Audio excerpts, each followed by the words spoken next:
Welcome back, folks. So in the last segment, you saw the house getting all buttoned up, and at this point, everything is waterproofed and it's ready for interior work. Now, we blew through our budget quicker than expected, so at this point, we needed to focus on functionality rather than the aesthetics. We still have quite a bit left to do, but in the end, it came out better than we had hoped. In this episode, you will see us finish up, make things work, well, kind of, and then finally move in. So sit back and enjoy another chapter of what it's like just a little off-grid.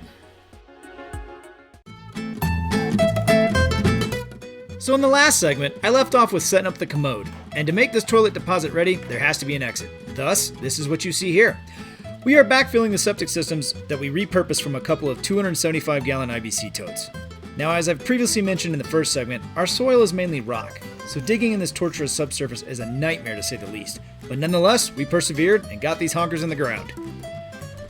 Now, to get the tanks ready, I followed some Google DIY how-tos, and I've had some experience with wastewater management from my previous job, so I kind of knew what I was doing. Kind of. Basically, hole there, this here, and then we'll send the pipe through. In theory, septic tanks work by allowing waste to separate into three layers: solids, effluent, and scum. The solids settle down to the bottom where bacteria and other biota decompose the gunk. The middle layer of the effluent exits the tank and travels through an underground perforated pipe system into the drainage field, which I have further down the hill. I chose a spot that had more gravel than fine-grained components in the soil. This way, the effluent water can percolate down into the ground without getting backed up or breaching to the surface. God forbid.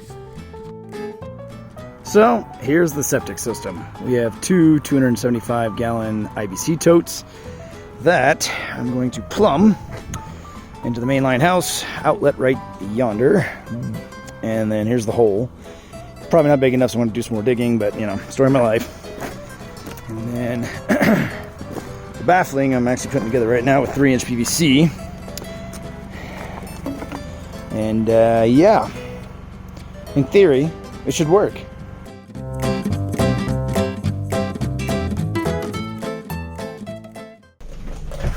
Whoa, bad luck. So at this point, it was time to frame the internal walls. This meant setting up the walls for the pantry, laundry room, bathroom, and the support structure for the upper loft. Now, I had already installed the joist for the loft, and in per usual fashion, forgot my damn equipment that day in the RV, so I didn't record that. Sorry. Either way, it wasn't too exciting. Shims. Because this floor is ungodly level. Unlevel. Hang on. Okay. Whoa, whoa, whoa, whoa. Flipping rapid fire, man. Break off the shim. Toss it to make the wife mad. And there we go. We have a saying in this house. Straight enough. And, per usual fashion, I have forgot to do something. In this case, forgot to cut these stupid, whatever's things. Support doohickey. Oh yeah, safety third. Yeah, glasses. Holy crap, that stove is hot. Wow. Well, I don't have to worry about getting cold this winter. The question is, do I have enough blade to cut this?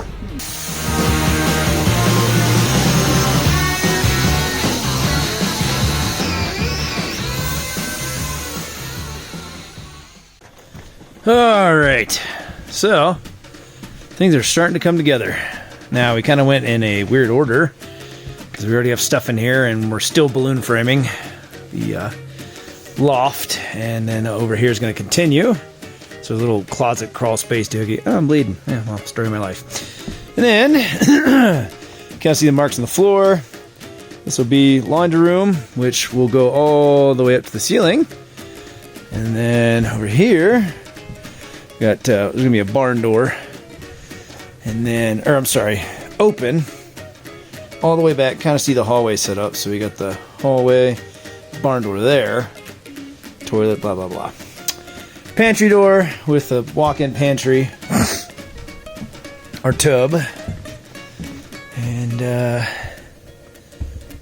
the view out the tub, which right now is kind of, got some clearing to do, but Can't beat this view though, I tell you what. Now that's a view.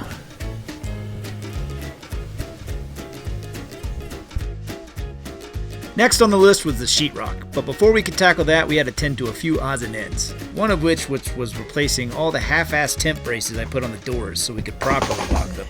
It'll replace this corner bracket that I just lobbed on there. Excuse me.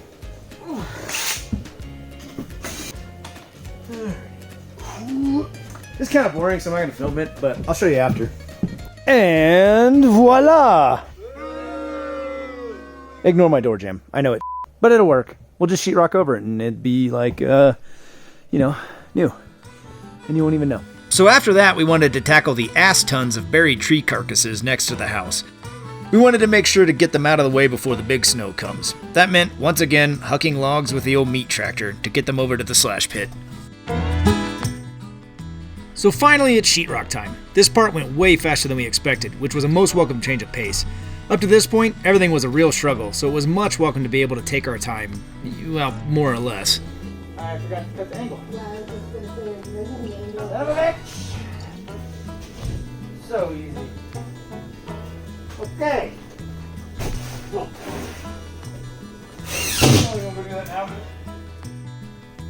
Getting the drywall done. Slowly but surely. Next, we got this nightmare to do. Focus, focus. This camera sucks. So, instead of using paneling, which was this garbage crap, we decided to use fencing because it was cheap, cost effective, and it looks like wood planking. So, we're going to trim the edges. Whoop. So we can cover all that crap up. But, yeah, looks pretty good. I'm impressed. Yep. So as we were finishing the ceiling, the one problem we ran into is how to reach a 16-foot ceiling with only a 10-foot folding ladder. So naturally, we once again called upon Mr. Jerry Riggs to engineer us a solution. So today on Sketchy Shit to Finish Building a House, the wife had a good idea to make a, whatever you call this, platform thing. So, yeah. Got it? Secured. Let's hook up to the dumbass pew-pew. Oh, you're right. Jesus Christ, enough after. Alright, heavy boys. So it may only look like 8 feet off the ground, which it is, but you see when you're a short shit like me, everything above 5'8" is too high for my comfort. Alright, time to take this stupid apart. Woo-hoo! Yeah, we'll get done!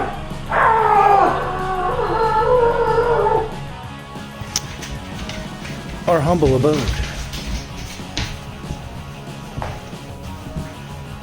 Say hi to the universe. Hi. So yes, we still need more. We have more work to do, but the insulation's covered, so we're just going to go ahead and move in and kind of work from the inside. So, yeah. What do you think of the new house, bud? Yeah. So with the inside all tied up, I wanted to get a jump start on setting up our wind and solar system. And like everything you've seen so far, this too will be temporary. Now, as you see here, wind energy is not going to be a problem. So the plan is to put 2 400-watt turbines on the roof using 8-inch diameter logs. This is because the ground is already frozen and we can't dig the holes for concrete piers to set up any kind of steel tower until spring. I have no idea. So we're just gonna...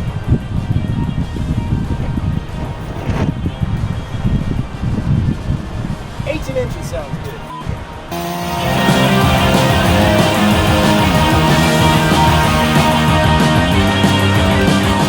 So, my plan is somehow mount this to the pole, put the wind turbine mount here, so it sits like that, flat spot, bracket, blah, blah, blah, has room to spin. We'll see if it works.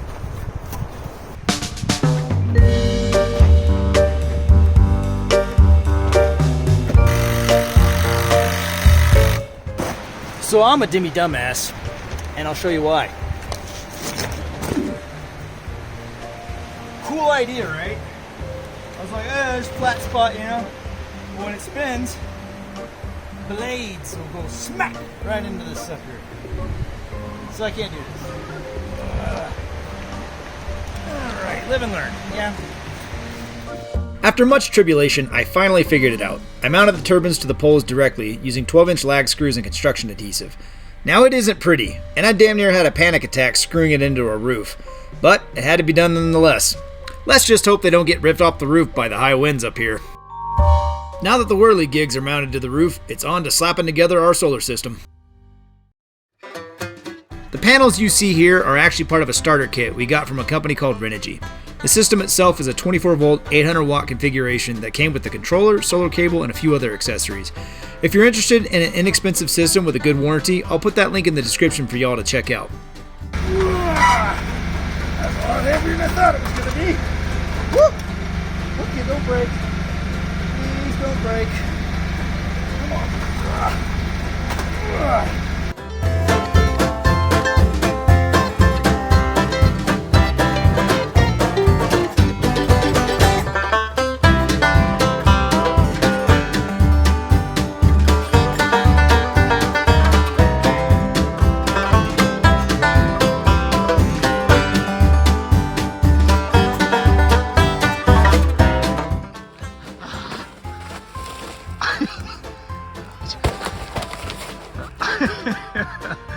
Being goofy.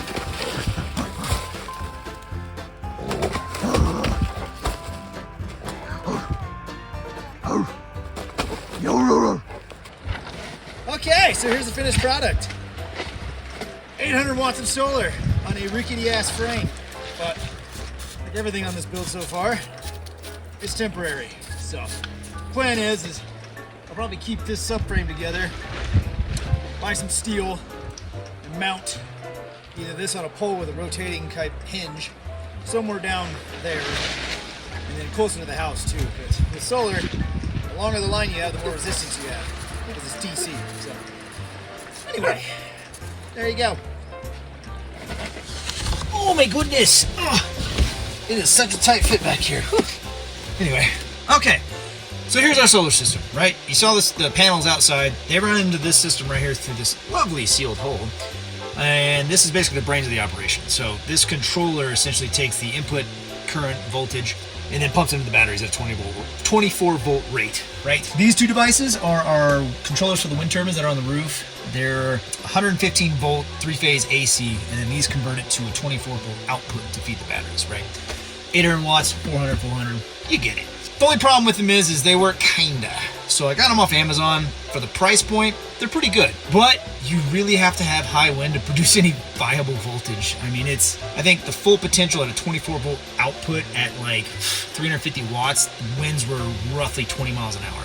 So they gotta be howling to get those suckers going. Anywho, since this is a 24 volt system, I have to have a step down transformer. And this device here basically takes the 24 volt input from the batteries, converts it to 12 volt, excuse me, puberty, which runs all of our appliances in our house, which is the fridge and the lights and like my phone, right? That's all we have. This here is the smart charger, which if you're gonna set up a system, a solar system, you gotta have one. Something that's able to detect the voltage curves and the battery potential so that way it balances correctly. This thing is great for charging, terrible at maintaining. Sorry, Noco, but the current's just not high enough for such a deep battery bank. They do make better ones. I just wasn't willing to pay like $1,500 at the time to get a smart charger. So anyway, this here is the cutoff switch that originally was hooked up to the system. I found that it was drawing way too much passive energy off of the batteries that I just decided to take it, disconnect it, because this thing has an alarm. So when the batteries reach below, I don't know, I think I set it for like 60%, it'll say, hey, dummy, turn something on, which works well enough for our purposes. So this here is our 4,000 watt inverter. It runs directly off the batteries. Right now, the only thing I'm running off of is my laptop off an extension cord, as you see. But I plan to integrate that into the house circuitry, which currently is purely running off the generator. So each outlet is 125 volt, 20 amp circuit, essentially. So that runs like the blender, the stove, microwave, etc. But eventually, when we upgrade these batteries to a larger bank, we're gonna hook it up to where we can try to do just purely solar off that stuff, and then have a transfer switch that cuts off when the generator comes on. So yeah, anyway, that's our solar system, the powerhouse of the house. Oh my gosh, I almost forgot the batteries, right? The most important part of this entire system. So this bank, as you see here, there's 4 batteries. Each one's 12 volts. The way it's configured is what they call a parallel series configuration. Oh my gosh, I cannot talk today.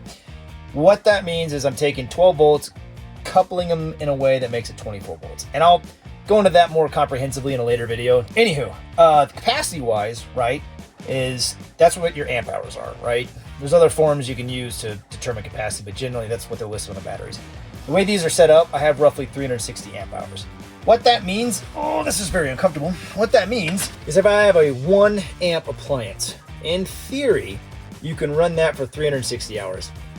It's not really true, because lead acid batteries, you never want to deplete past 50% or you damage them. So you don't want to do that. And that's why you have system controls that allow you alarms and cutoff switches to prevent that from happening. Regardless, so it's kind of technically half that capacity. So I get 155 amp hours. And with the fridge that we have, it's a super high efficiency fridge that's actually designed for RVs, and it's DC powered. And I've never had a problem. I mean, even in a cloudy day where we forget to turn on the generator and we're not home, it's still, it runs forever. It's fantastic. We did it right. It's the one thing we did right. Everything else is, right enough. Anyway, there you go. Okay, so here's the fridge that I mentioned earlier. So this is our Everchill brand fridge. It's an RV fridge. Typically they're mounted in RVs. A lot of RV fridges are what they call like a Dometic style, which are actually propane.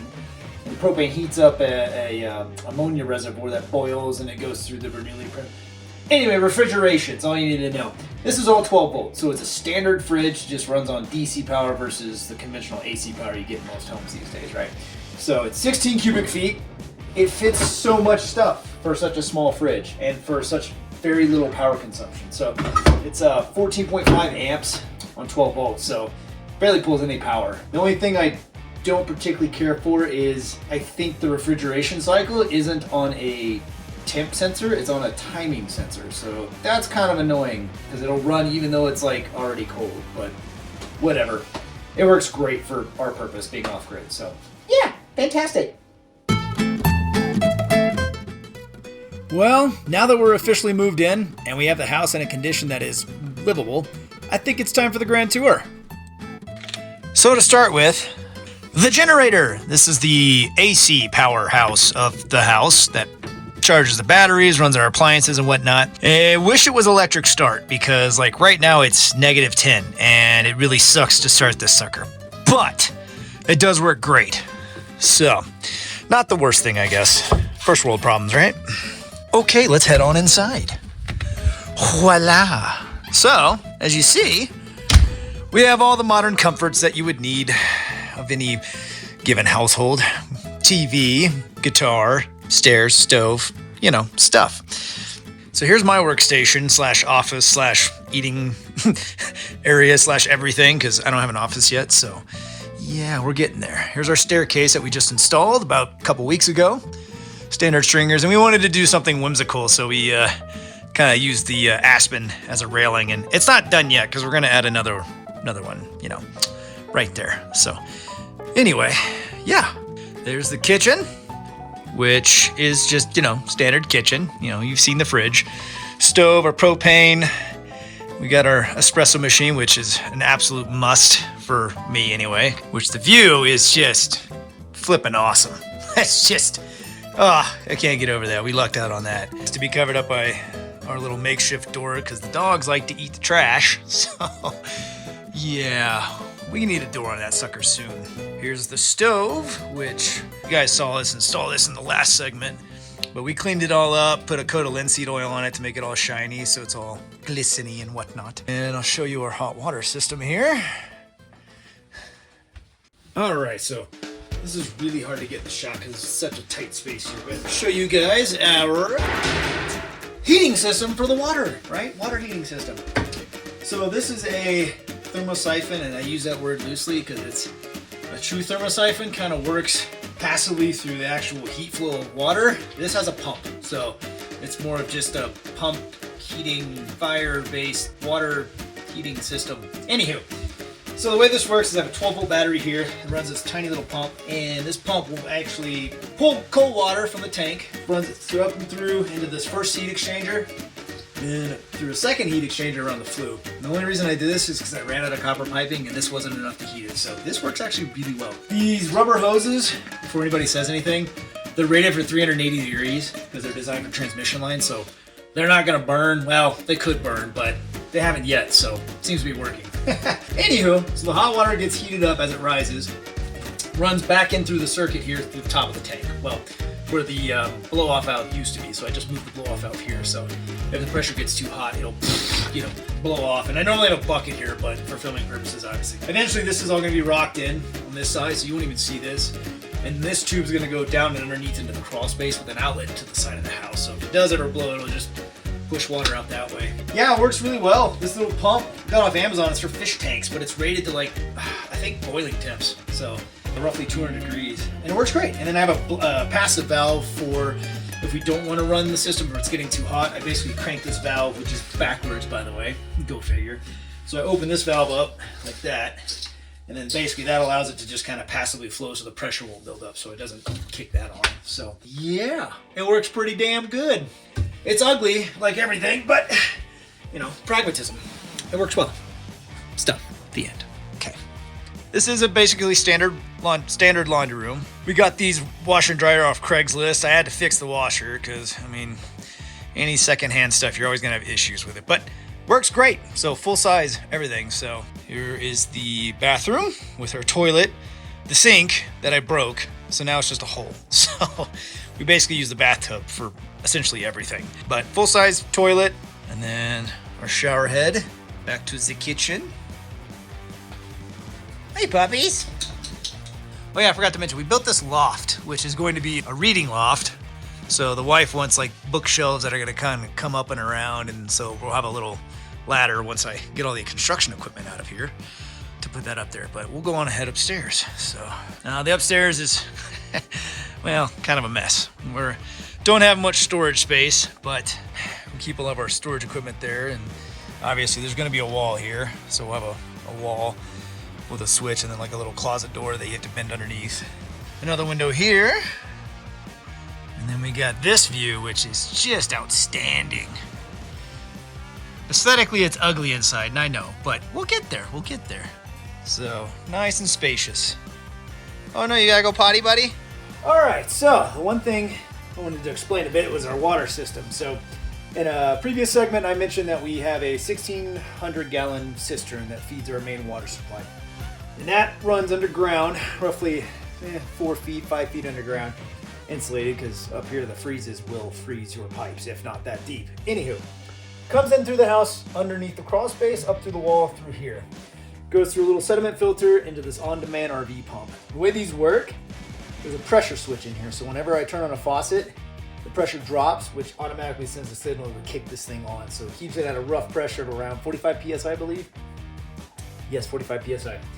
Then that runs through our pre-filter right here, which is just a carbon sediment filter, like 2 micron. Like I said before, we don't drink the water. This is for dishes, shower, toilet, etc. So this just kind of filters out everything. The way I have this set up power-wise is I was going to run this off the generator, but the amperage output on the 12 volt port is just not enough to run this. So I have, because I think it's 8 amps, I have basically a power pack, as they call it. It's just a lead acid battery with some system controls in there. When the generator is running, it charges it and idles it, and then it's basically just on demand. So it constantly feeds power to this, to where we turn on a faucet, boom, you get running water. So it's a win-win. This little thing is great. Honestly, I kind of was hesitant when I first bought it because I'm like, it's kind of chintzy looking, but it works great, so I can't complain. Yeah, that's our water system. Next. Oh, and to go along with the whole, water heating system, our water heater is actually rated for a 220 volt dual electric element if it were hooked up into like a residential system, like a normal house on the grid, right? What I did was I actually wired this to run off the generator off of one heating element just as a backup. I replaced the 220 volt heating elements with 125 volt. just because it runs better on the generator. Like, it'll run 220, but not well, and it just sucks gas. So I'm like, to make it more efficient, I just plug it into the standard 125 volt line outlet and then have that run just the lower element, essentially. And so when we're running the fire with the pump system and the generator, this thing heats up in minutes. It's awesome. So I really can't complain. The other only issue that I originally had was, so generally speaking, you're supposed to run copper lines coming out from your outlet.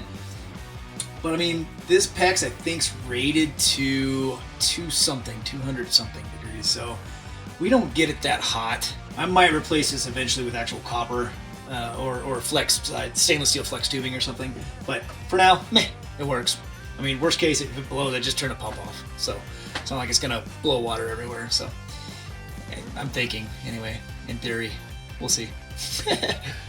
So one thing that's worth mentioning, right? Our windows and a lot of the non-buildable implements that we put in this house, we got from a donation-based store called The Restore, Habitat for Humanity, right? What it is basically people can donate construction materials, flooring, carpet, windows, as you see, doors, yada, yada, yada. So when we first budgeted out the build, we didn't have as many windows planned because, well, they're expensive, very expensive. So we discovered The Restore, and I mean, all of the windows in here, all of them, we got for $200, right?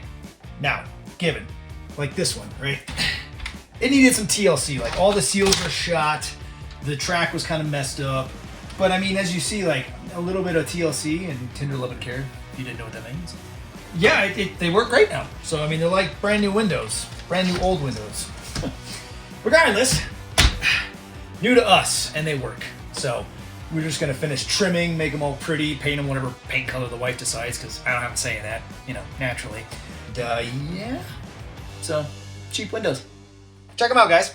Oh, and one thing I forgot to mention is our lighting system. So, we have these 12 volt, wafer thin LED lights, and they're actually designed for RVs again, because a lot of off-grid solution type implements are also good for RVs, so vice versa, right? These are 300 lumens. We have 7 of them with 12 planned, actually.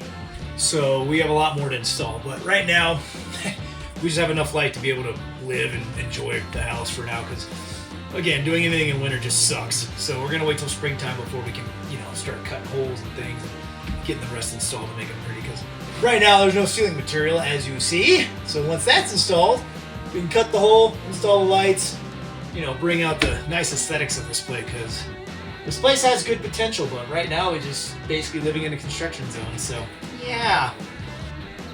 So now that you've seen the semi-finished product, let us know what you think of this crazy undertaking in the comments. And as soon as spring comes, we will be able to tackle the outside and begin the finishing work on the inside. I will be sure to document all of it, as I am sure it will end up being ridiculous, so stay tuned for more. Well, folks, thanks for joining us on our adventure so far. We hope you've enjoyed the show, and if you like what you see, hit that like and subscribe button so we can continue to supply you with more off-grid absurdity. Okay, I need to take him for a walk because he's going to eat me if I don't, so we'll see you guys next time.